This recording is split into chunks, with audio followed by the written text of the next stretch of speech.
আমি আসলে লং রেসে ঘুরে হইতে চাই। ব্যাচেলর পয়েন্ট আমাকে একদম প্রান্তিক জনগোষ্ঠীর কাছে পরিচিত করেছে। পরিচিতি তো হিরো আলমও পরিচিত। প্রত্যেকটা চরিত্রে আমি এনজয় করি। সত্যি কথা যেটা। আমরা বেশিরভাগ অভিনয় শিল্পী আসলে ডে লেবার। যেদিন আমরা শুটিং করি সেদিন আমরা উপার্জন করি, যেদিন শুটিং অফ থাকে সেদিন আমাদের উপার্জন বন্ধ থাকে। সো ডে লেবারদের অভ্যাস তো আমাদের, আমরা কাজে থাকলে আমরা খুব ভালো থাকি। মিঠুর নাটকটার নাম ভাইবা ম্যান, ওর পরিচালনা। খুব ডিফারেন্ট একটা গল্প। প্রতারক চক্রের প্রতারণা নিয়ে। চাকরি ক্ষেত্রে যে প্রতারণার ব্যবসাটি হচ্ছে বাংলাদেশে দীর্ঘদিন ধরে, এরকম একটি ঘটনার উপরে নাটকটি ভালো।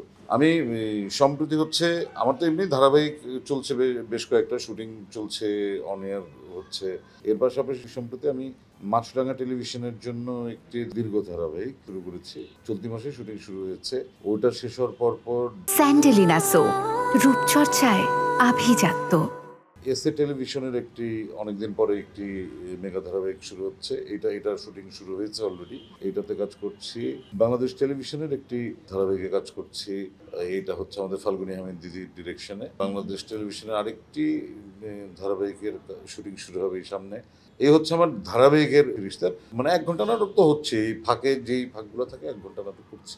ব্যাচেলর পয়েন্ট এক ধরনের গল্প। যদি তাই হতো তাহলে আসলে ব্যাচেলর পয়েন্টের ওই ক্যারেক্টার অনুযায়ী আমি সব নাটক করতাম। আর দ্বিতীয় যে জিনিসটা হতো, যেটা ব্যাচেলর পয়েন্টের অন্যান্য আর্টিস্টের ক্ষেত্রে হয়েছে, যে রেমুনারেশন হয়তো 50 গুণ বেশি করে ফেলতে পারতাম। বাট আসলে আমি সেটা করি নাই, কারণ আমি আসলে লং রেসে ঘুরে হইতে চাই। আর আমি জানি যে ব্যাচেলর পয়েন্টে ওটা ছিল আমার একটা অভিনয়। আমি অন্য নাটকেও যে অভিনয় করি ওখানে আমার অভিনয় বা আমার আন্তরিকতার কোনো অভাব থাকে না।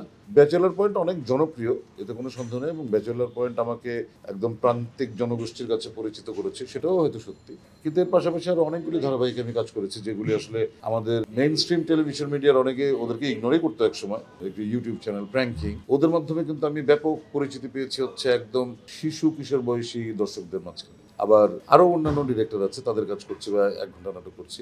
পরিচিতি তো হিরো আলমও পরিচিত, তার কাজ দিয়েই পরিচিত। আমি তাকে অসম্মান করে কথা বলছি না। অনন্ত জলিলও পরিচিত, আমিও পরিচিত। এখন আমি তো এর আগে ডিরেকশন দিয়েছি, সেখান থেকে আমার কিছুটা পরিচয় মানুষের কাছে ছিল। তারপর অভিনয় করছি। আর সবকিছুর বাইরে আসলে যে জিনিসটা মানুষকে পরিচিত করে তোলে সেটা হচ্ছে তার কাজ।